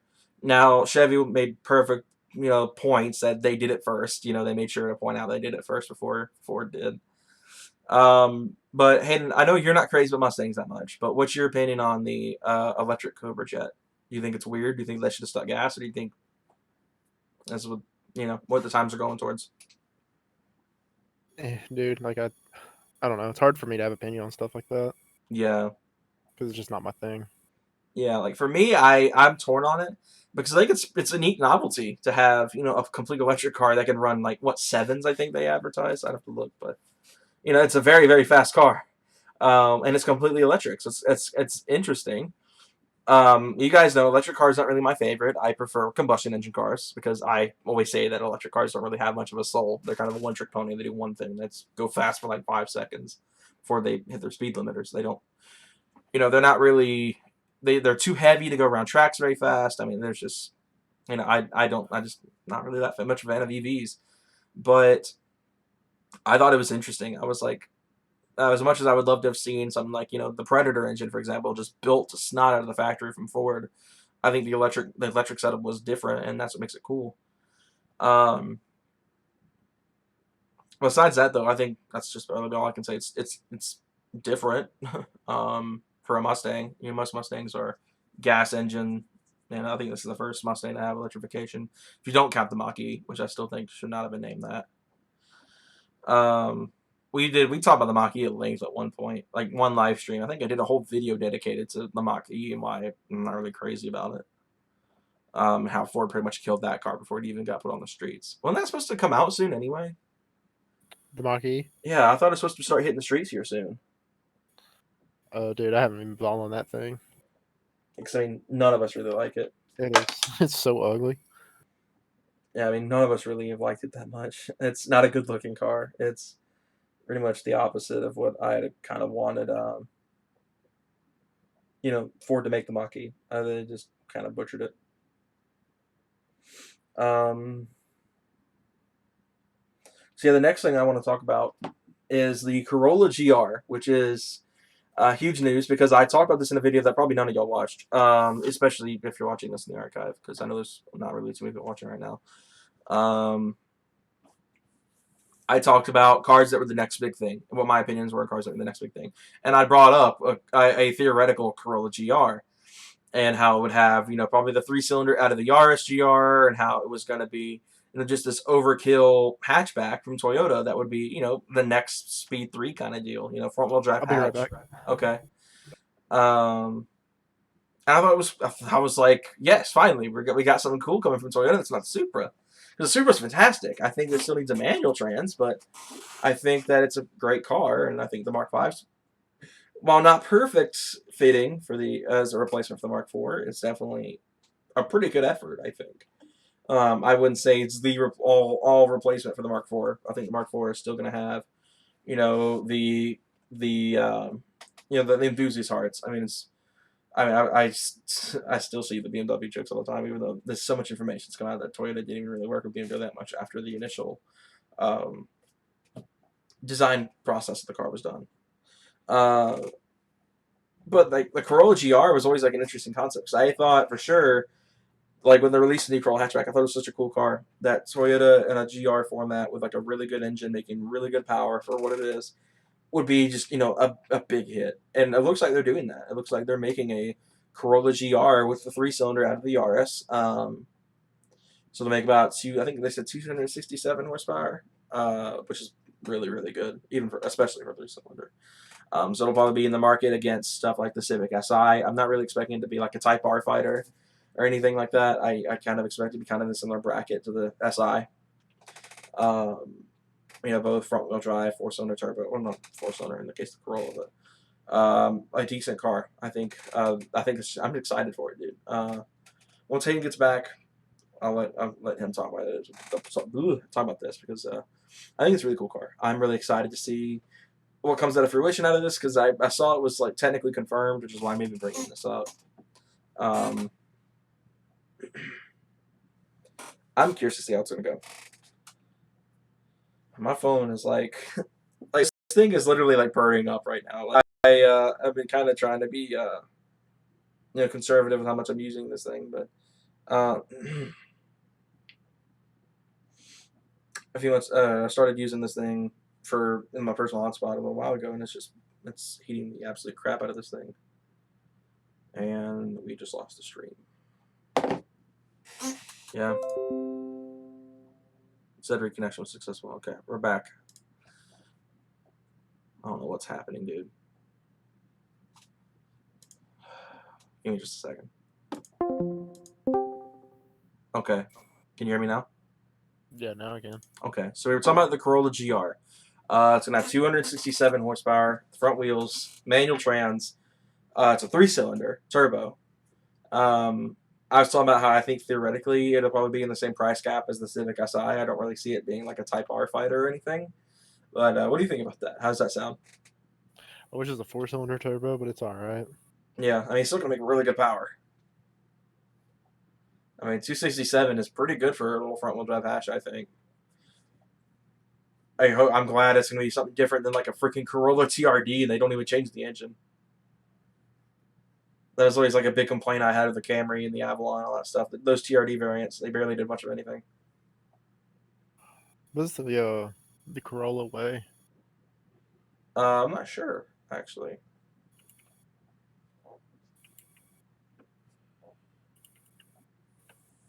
But yeah, if you guys follow my Instagram, and ugh, if you guys don't follow my Instagram, you guys should. I've got lots of cool pictures to drop this week. Um, Ooh, it's pretty light, 3,060 pounds. that's not bad. Not too bad. What does that compare to like the hold on.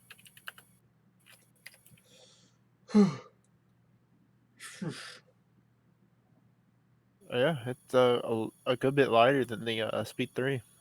Oh wow! So it's gonna be similar power to the Speed 3, but even less weight. Mm-hmm. Close to 300 pounds lighter. That's scary. That's and it's gonna have more modern equipment and all that. So I mean, it's gonna be a fast car. It's going to be producing more horsepower and be lighter. So I don't know what the Oh, torque figures are going to look like. 'Cause that's where Speed 3 will probably mm-hmm. have an advantage. But I'm glad the weight. I was guessing like 3,500 pounds. Yeah, I'm curious to see how it's gonna weigh, especially with the 3 cylinder instead of it having like the standard 4 cylinder those cars come with. Yeah. It's gonna be crazy. I'm like it's pretty much all but officially confirmed.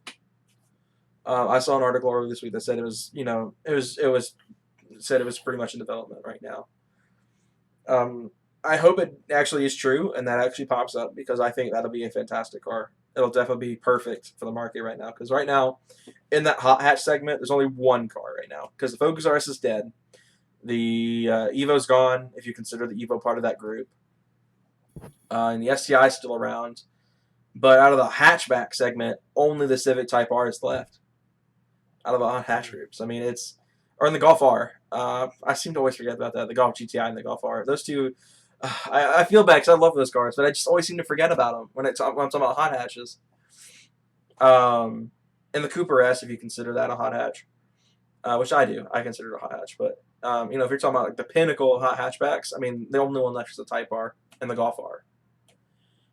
So I think the hot hatch segment's kind of just dominated right now by Honda. I think besides Volkswagen having two entries into that market, I mean Honda's just dominating that market right now. The Type R is just killing it. I mean it's doing very very well for itself. It's crazy because there were so many hot hatches just a few years ago. Yeah, it feels like just a couple years ago we had the Fiesta ST, the Focus ST, the Speed 3 when it was still around. We had the GTI, the Golf R. We had the Type R when that came around for the first couple of years with the RS. I mean, we had the Cooper S. We had trying to think what other ones there were that were in the U.S. at least. People are bringing like Megane RS and stuff like that, but we don't have those here. And I guess if the Juke counts, the Juke RS Nismo, if that counts. No, that was never going to count. I don't know what that is. If that's a crossover or a hatchback at this point. That still goes to a crossover, in my opinion. Yeah. I mean, the high hatch market was very, very populated just a couple years ago. I don't see why, like Chevy, for example, the Cruze had literally everything going for it, and they could have easily have made like a Cruze SS that would have that probably would have given the Focus ST a run for its money, and they didn't do it. And it makes no sense to me. Chevy could have really had a good competitor in the Focus ST, and they didn't take it. I was like, really? Because when the Cruze hatch dropped a few years ago, I thought it was a pretty snazzy looking car. I thought it was a really good looking little hatch. And I was like, in the sedan version. oh yeah, the sedan looked like butt cheeks. The hatchback looked great. So I was like, okay, I wonder if they're gonna make some sort of like Cruze SS out of this or Cruze RS that was actually worth buying, and they didn't. And I was like, are you joking? They could have had a perfect Fiesta or Focus ST competitor right here, and they didn't take it. And I was like, gosh, Chevy missed out right there. Dodge too. They could have made a really good Dart, like a Dart SRT or something like that, and it would have been a very good competitor to the Focus ST. And they didn't do it. It's like they weren't expecting that market to be like profitable, I guess. But I think those companies are missing out, dude. They could have made a fantastic little front wheel drive platform to compete with the. We forgot about the Veloster and the hot hatch. Veloster. Dang, the Veloster is just so forgettable, though. I feel bad saying that. The Veloster is just so forgettable. I think the end's pretty decent. Like, the end's great. I've heard a lot about it. It's just the Veloster is just kind of like a joke. Like, I hate saying that, but it's like they're so hard to. I mean, they're a hard sell for a lot of people. I used to love Veloster. I still don't mind them. I think they're great cars, but it's like they just tend to be left out a lot, which sucks because, like we were just saying, the Veloster ends are great. Ironically, though, we saw a video of you back. or not a few weeks back, it was a few months ago. They compared the Camaro 4-cylinder turbo, which if I'm not getting an SS would be the one I'd go for, to the Veloster N. I was like, that's an interesting comparison, putting the Veloster N against the Camaro 2.0. I don't know if I'd have made that comparison. They're just two completely different cars. Oh, but speaking of the Veloster, did you see the new Veloster N's gonna have a dual clutch available as well as the manual? They're actually like really cranking out the Veloster N this year. That's pretty cool. Speaking of Hyundai, one thing we haven't brought up yet is this supposed mid-engine sports car they're making that's going to be in the same tier as the next Z car and the Supra. What do you think about Hyundai making a mid-engine sports car? It's gonna be like a modern MR2. That's what I'm hoping for. I'm hoping they do something like kind of like that route. I don't think they're going to do turbo 4-cylinder or anything. I kind of expect the 4-cylinder to be non-existent in that, but I can see something like a mid-engine V6 or something like that being a very good option for them. You think they're gonna put that like 3.3 twin turbo in it? I think so. I think we'll see the Stinger's engine in it, which will make for a really good car. I think that'll be a very, very good platform. I think Keep the weight down. Yeah, That should be pretty cool. Isn't the 3.3 a pretty small engine too? Like it's a pretty light engine, I should say. I have no idea about the weight of it, but I know the Kia Stinger's a pretty heavy car, Yeah, the Stinger's a hefty boy. and they hang up pretty good. I'm pretty sure a tune does wonders for them as well. Yeah, it's like it's just Euro cars and Asian cars seem to have that going for them. A tune can just make the world difference in those. American cars, I mean, it's not the same. I don't know, dude. The EcoBoost Mustang, Yeah, I mean the EcoBoost wakes 100 up. foot-pound torque. Yeah, like the EcoBoost motors wake up with a tune, but I don't know much about the Camaro though. I don't know if the 2.0 reacts that way. I don't know anything about the Dodge motors either. The rally, the Dart RT or whatever it had, the Rally that had the little 4-cylinder turbo and the Abarth. I don't know how that reacted to it. I would assume it reacted pretty well to a tune. If I were to get a Dart, that'd be the one I'd get. There's no other way around it. I'd have to get the little turbo one with the Abarth motor. It's probably just as reliable as an Abarth, which is probably bad to say. I'd rather get the Renegade with that Abarth motor in it or the Dart. That's hard. That's actually a really hard question. Because I actually like how the Renegade looks. I think it's a snazzy little box. I like. Toaster?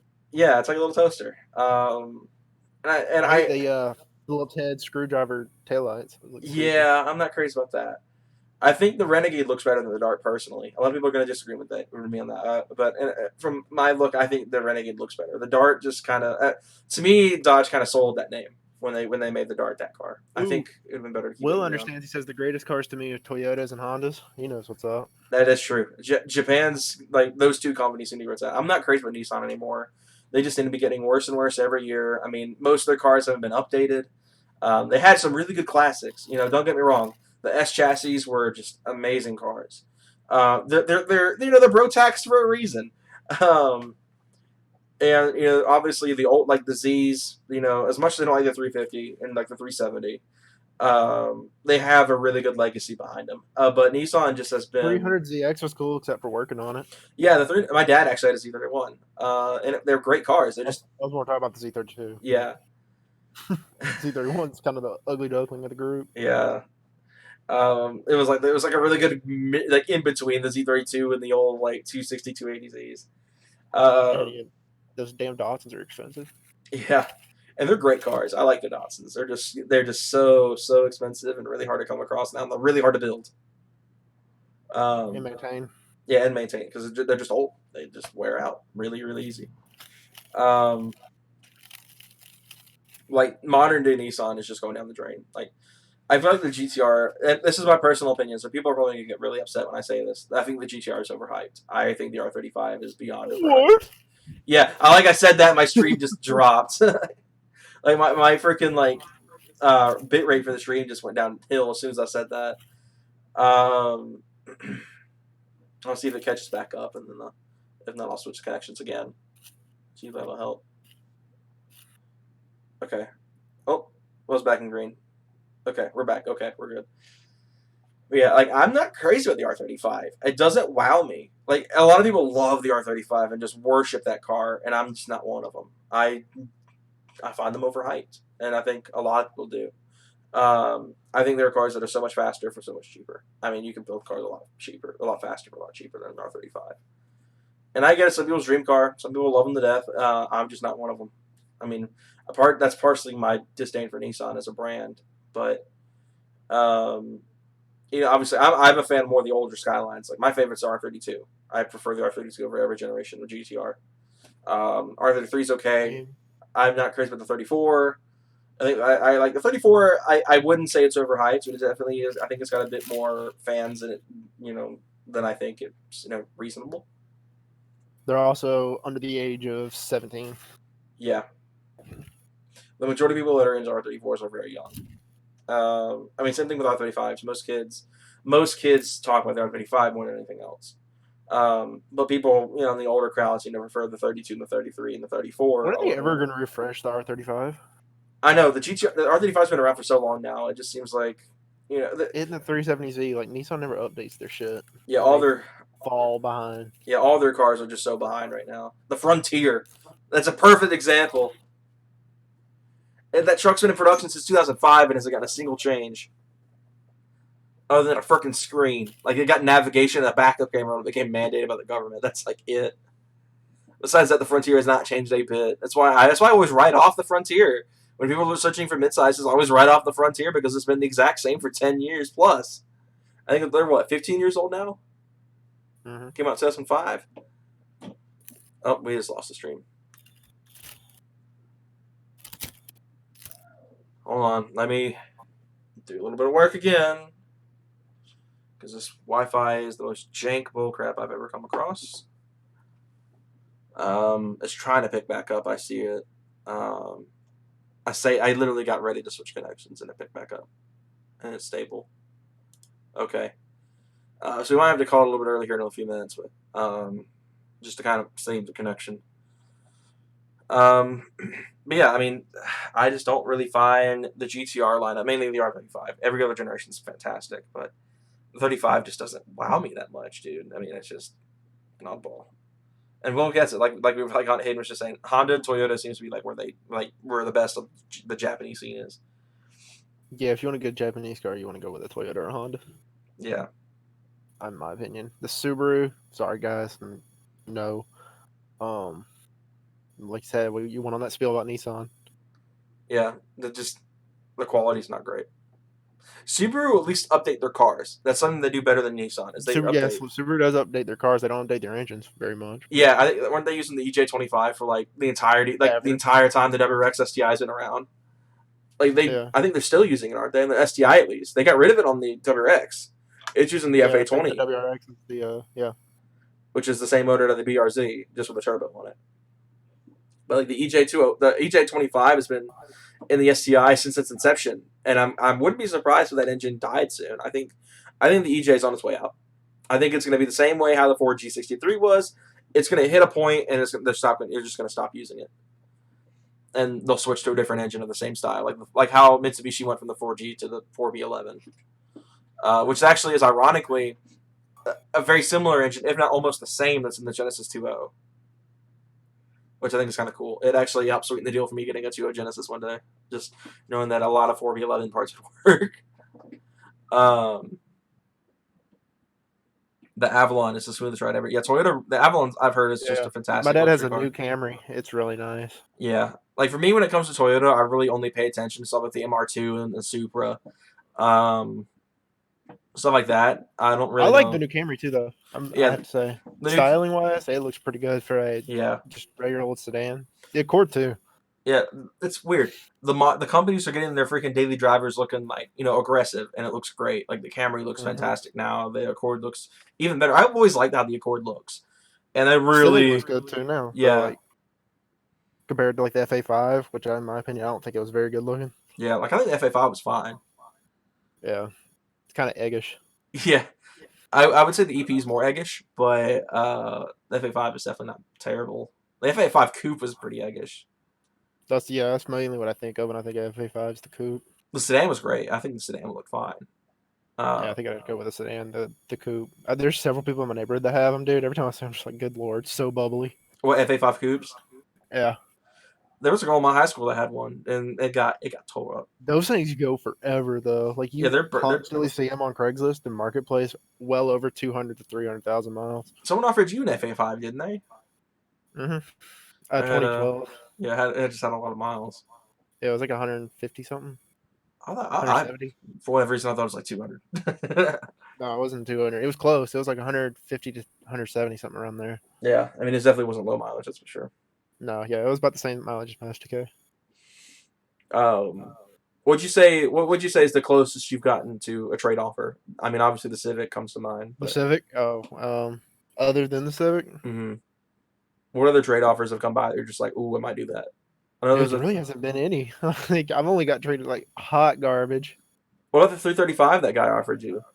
I mean, I don't want to use BMW. It was like a tuned full bolt-on 335i. That sketches me out. Yeah, because even though he's not driving this car on the daily anymore, like he doesn't drive the Escape on the daily at all.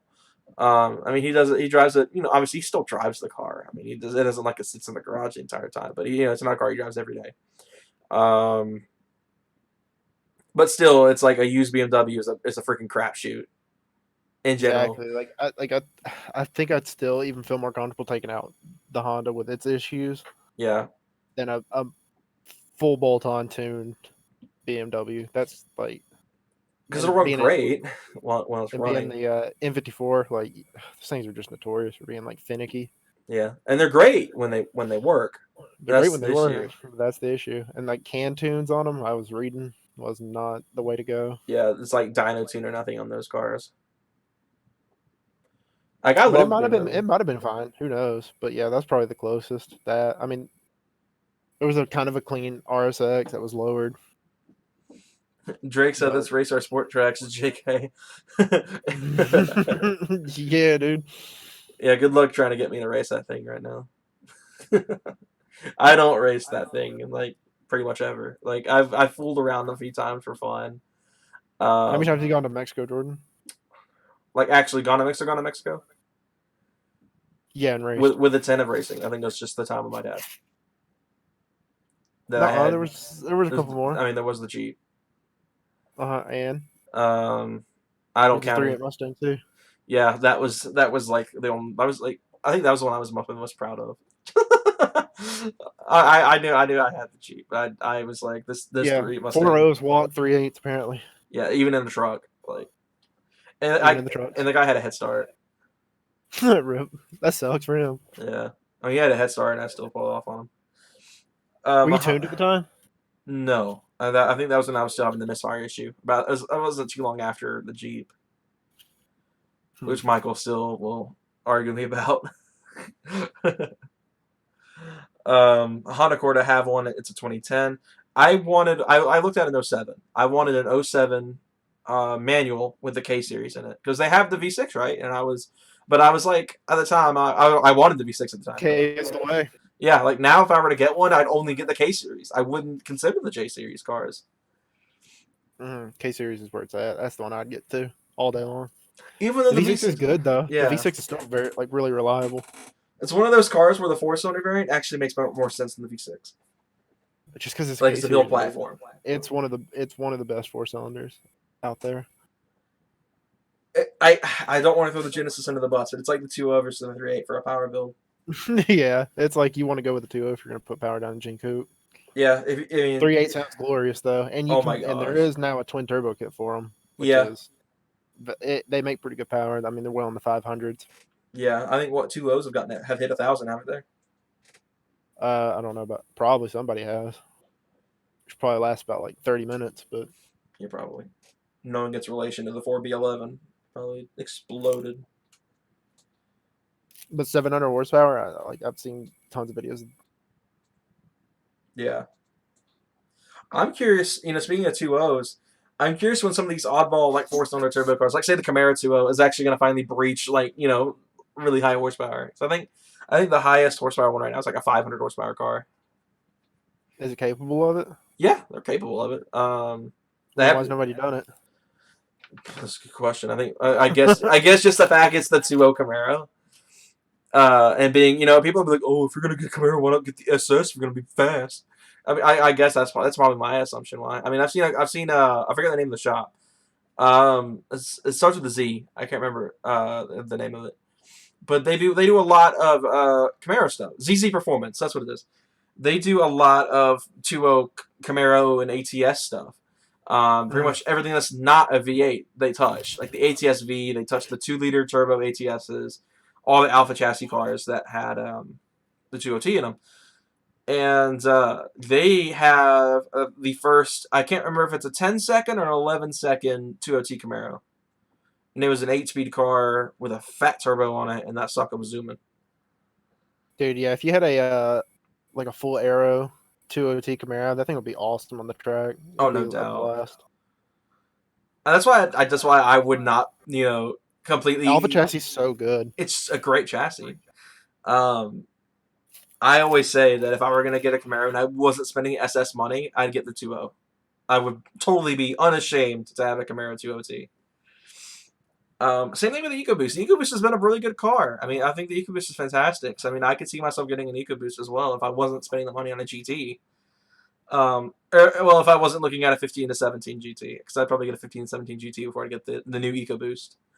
And I'm not buying a new GT. I don't trust the Gen 3 Coyote at all. At all. Yeah, those things have been a flop. They have not proven themselves really good for reliability. I had a 2001 Hyundai Accent 4-door, and that thing took me everywhere. It was cheap and crappy, but I had to have a good gas mileage 4-cylinder, and it was his first car. That's I feel like that's one thing I do miss is good gas mileage. Well, I say I do miss. I never had a car with good gas mileage. I've only had one car. My Genesis Coupe got great gas mileage too. High 20s, 30s for a 300 horsepower V6 was not bad. Yeah, and your Mustang was not great. Yeah, I mean, I had 100 less horsepower to my Mustang and got like half the gas mileage. Yeah. That could probably be what's what I'm looking for?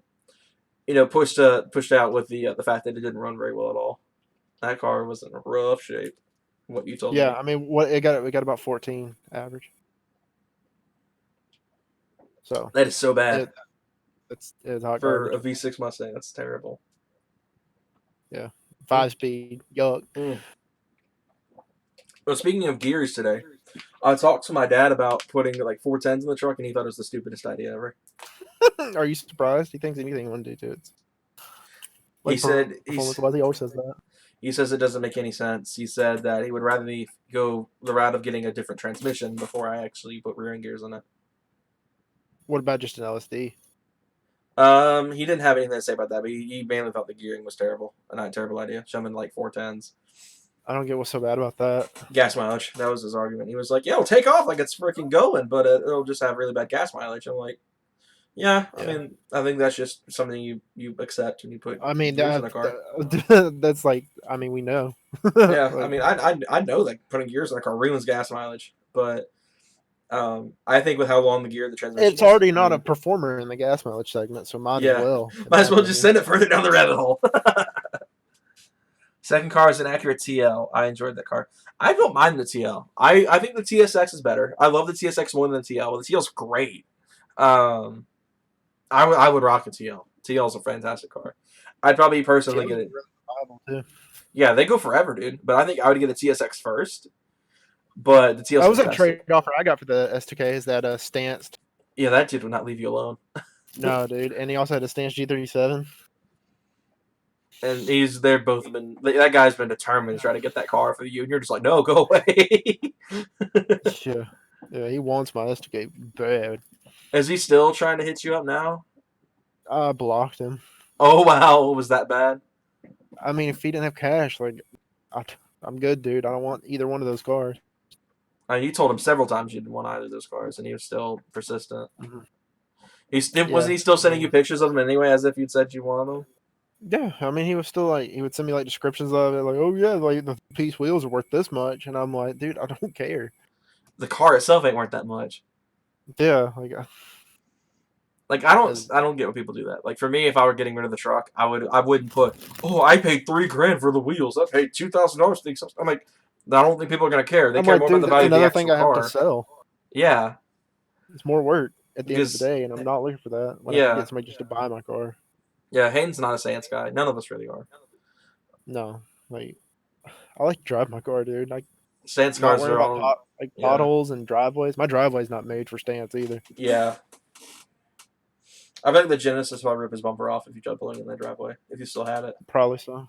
I mean, I could angle it. I mean, I got over some steep bumps angling. Like if you do it, wasn't that bad. It would scrape regardless if I angled or not, though. I'm Yeah. fairly certain. Did that thing actually scrape in my driveway? My driveway's pretty flat. It did if I backed straight out. Yeah. The that front bumper hung so low. Yeah. You could I not was have like, run a and I really diffuser. wanted a lip for it too, and I was like, well, that thing would last a total of 5 minutes. Yeah, you just shred that thing. So I was like gonna get one and like get it painted and everything. I started thinking about it. I'm like, it'd be stupid because it's gonna get ripped off. Mm. Just like Jake's did. Yeah, Jake's was total. Good thing he had a black car, so like the unpainted lip really didn't look too bad. Yeah. But on a blue car, an unpainted lip would stick out like a sore thumb. Exactly. That's why I had to I was looking at wings for so long that I found that one on Amazon that was paint matched already. So You're just like, yeet. I wasn't gonna rock an unpainted wing on that car. It would look Yeah. terrible. That spoiler you did have on it looked great though. I always thought that was like one of my favorite aspects of that car. Minus the exhaust. My gosh, that exhaust. The exhaust was great. That's why I've always said, Man, if somebody offered me one, it'd be hard to like say no to that. what like another Jenny 3.8. A blue Genie 3.8 with SR. Mm-hmm. I mean, I would, dude. I'd probably have to say yeah. I'd trade the STK for it. I know you miss that car a lot. And then I'd sell the truck and buy another STK, and I'd be set. Yeah. Daily drive the Jenny and get another S2K. Yeah, that's what I want, dude. I really would love to daily another Genie and then get just keep my STK or get another one. Yeah. That'd be a dream garage. Yeah. I guess. Well, I mean, we don't want to talk about it right now, since the car's still up for grabs. But we'll go through, because Hayden's alluded to issues a few times throughout this video, and I feel like, or the stream, and I feel like he'd probably be confusing to a lot of people. Especially because he just said he would get another one right after. We'll talk about it at a later date, but we found some stuff about the S2K, but we'll talk about it at a later date, unless Hayden really wants to go into it right now. Nah. So yeah, we'll leave you on a cliffhanger on that one. I could care less with the wheels. They could keep them. Had a guy try to do that to me. Yeah, it's so annoying. Yeah, contrary to popular belief, mods devalue cars when they add value. I mean, It's funny because I'll see people try to sell, like, say, there's a guy I saw recently on Facebook that's selling a boosted S2000 for 26 grand, and I think that's outrageous. Sure, it's boosted, but that's way too much. Somebody will pay it for a boosted car, but if people really try to upcharge for stance, and like you're stupid if you do that. Like, yeah, I don't care if you have $3,000 wheels on it. You put it on a $4,000 car. What do I care? I'm paying $4,000. Yeah, that's why I say the wheels. Yeah, that's why I say I'd probably sell the truck for $3 grand if I sold it. Despite the fact I put 10 into it, I mean, I'm not gonna try to sell the thing for 10 grand just because I put 10 grand in mods into it. Ain't nobody gonna buy that. You'd be an idiot for buying that truck for 10. So I mean, it's more about the value of the car itself, and modding cars actually devalues them. That's why you got to be like, I don't care about the next guy. I mean, that's kind of my philosophy. I don't care about the next guy. That's for me. Yeah, so I mean, that's what people should do. A lot of people just care about the value of the car too much. I'm like, who gives a crap about the value? Drive the dang car and enjoy your car yourself. Do what you want to do. Don't give a crap about the next guy.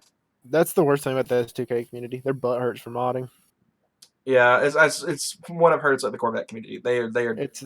It's like you have one group that does, the kids my age, and then there's the old heads that own them that are, no, keep it stock. It's a driver's car. It's like, I'm still gonna drive it, bitch. It's just gonna be fast. Yeah, it's gonna be a lot better than a stock one. Granted, the S2K is pretty dialed in stock. It's pretty hard to. It's pretty dialed in stock, but there's really a lot of room for improvement. Yeah, I know suspension-wise, it's not a whole lot, but in terms of power, I mean, you can... Even suspension, you can really dial out that snap oversteer that they come factory with some a little bit of aero and some stiffer springs. Having ridden in it, I can confirm it's bad. That thing will skate pretty easily. A dialed-in set of BC coilovers do wonders for handling. Mm. Like, my Genesis was it was a sloshy boat on stock suspension. It was gross. And you had the BCs, that thing was hooking and booking. Yeah, maybe the R specs were maybe better. I don't know if they had different shocks or anything, but the base models, I think it was clearly just for, daily driving. Yeah. I feel like the value goes down on a car that has a lot of miles. That's what people don't understand. That is true. A lot of people will not take into account that cars that, mileage brings down value as well. like I said, there was a dealership trying to sell a 01 sport track that was 4x4, the same miles as mine did at the time for 10 grand. I think that's ridiculous. I mean, I don't understand people would pay 10 grand for something like that. I mean, that's a truck that's probably worth like 4 at most. I mean, mine blew up to 2,500 at the time. I mean, granted, mine's 2-wheel drive, but I mean, mileage does do a lot to the value of a car. And like I said, I don't really care much about value, but people just seem to be like, yeah, it's still what it is. I mean, it's like diesels. You know, people are still selling diesel trucks like 15 grand. They have 250,000 miles on them. And I'm just like, what? Like, I get their diesels and that makes them special, whatever. But it's like, who the right mind paid 15 grand for a truck? Someone's got 300K on the clock. That's bro tax for diesels, dude. Truck guys get off on having the diesel version over the Yeah. gas. Even, especially, like, half of them don't even use the actual diesel motor for the towing. I know, they do it to roll coal on me. They're the AirPods of freaking trucks. They're status symbols. Yeah, so that's definitely a thing. When you see the guy rolling around in a platinum, it's like lifted on American Forces. You know, he's just trying to swing his dick around. It's like, good God, dude. I like driving. I want like a good driving experience, and like no truck I've ever drove has gave me the driving experience of my Honda. And Hayden's driven a Lightning. He's driven like I drove a Lightning. I wasn't allowed to floor it, which was stupid, but it handled like a truck though. Like when going around those twists, and it was wide. I forgot how driving trucks. It was not fun. Sad part is I love that kind of stuff. Like I like drivers' cars just as much as Hayden, but you know, stuff like the Lightning always intrigued me. I want to drive one day. I want to see what it's like to drive a Lightning. If anyone has a Lightning on there and wants to let me drive it, please hit me up. I want to see if my dream truck's worth it, you know? Because I've always said the Lightning's my dream truck. And even if I'm not into trucks much longer than the time I have mine, I would still, love to have one. Just to, have my dream truck. I mean, I'd be I get a red one and daily it. Like Paul Walker did the first Fast and Furious, so this is daily. I bet those things get great MPGs. Nope. They try to sell what they bought it for, and it makes no sense to me when the value goes down when miles are limited on it. Yeah, people try to make the money back that they lost, and the cars never sell because of that.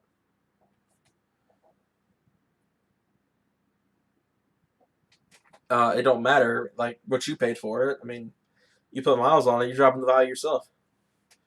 I mean, the only reason I think I can get what I paid for my own truck out of it is just the fact that it's got a lot of modernization touches, and it's been pretty well maintained, I'd say. And a new transmission. Yeah, I mean, it's got a fresh transmission. Transmission's got 10,000 miles on it. If not that. Yeah, how many miles does it have on it now? I mean, on the transmission? Yeah. I think I had either 230 or 235 on it when I got it back. And it's at 241 now. That's not bad. So between 10 and 5,000 miles. Yeah. I'll have to go back and look in the video when it broke right on the day I picked it up. Oh man, that was a fun day. Because the transmission shop unplugged my dang crank sensor and didn't plug it back in. So that junk just died in the middle of the road on the way back. I thought I popped the motor. I was like, you gotta be joking. It was literally on my way back from the transmission shop too. I was like, what the heck? They try to pull, it's highway miles. So the car still runs good, trying to feed you a load of crap. Yeah, that's the majority of people that have a high mileage car. It's all highway miles. It's fine. It's still brand new. Let me look, actually. I'm going to go look real quick what mileage the truck had back when the transmission was replaced. Because I remember doing a whole video based on that.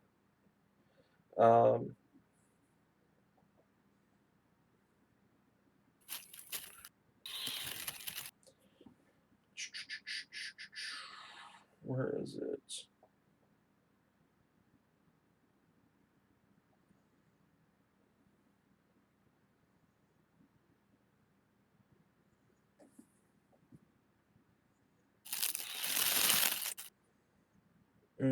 There it is. Only 195 views in the video. Well, you did all right for a video that's that old. Where did I have it? I thought I had the mileage listed somewhere. I guess I'll go back to the solenoid video where the solenoid broke.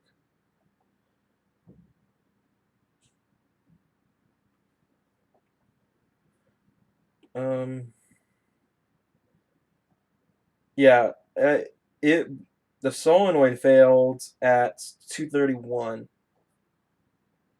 and that was almost 1,000 miles. So it was about 230,000 miles when I picked it up. The trans shop. So it's had about 11,000 miles in the transmission that it's got right now. Yeah, that's still a real new transmission. Yeah, and it runs great. I think it's got some belt slip issues now. The truck does, which is probably related to the crappy crank pulley and the fact the belt's been on there since 2016. Beginning of my senior year, I fried an alternator and we replaced the belt. So I mean, it's probably about time. I don't know. Oh gosh. Jesus, dude. Yikes. I don't know a usual Go ahead, belt. finish puberty. Yeah. We are dropping connect. No. Son of a gun, dude. Oh, great. The Wi-Fi's out. No, it's not. Let's back up. Okay. This is very laggy. No, we're done.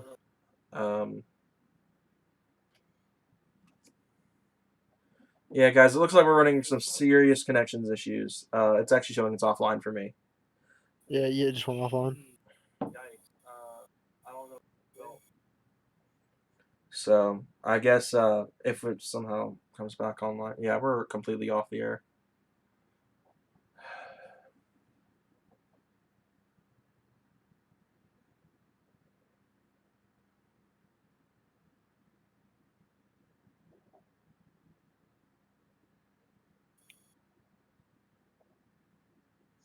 It keeps trying. Mm-hmm.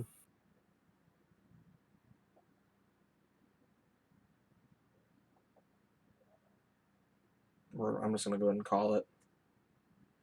Yeah, guys, it looks like we're running serious connection. Is it picking up for you?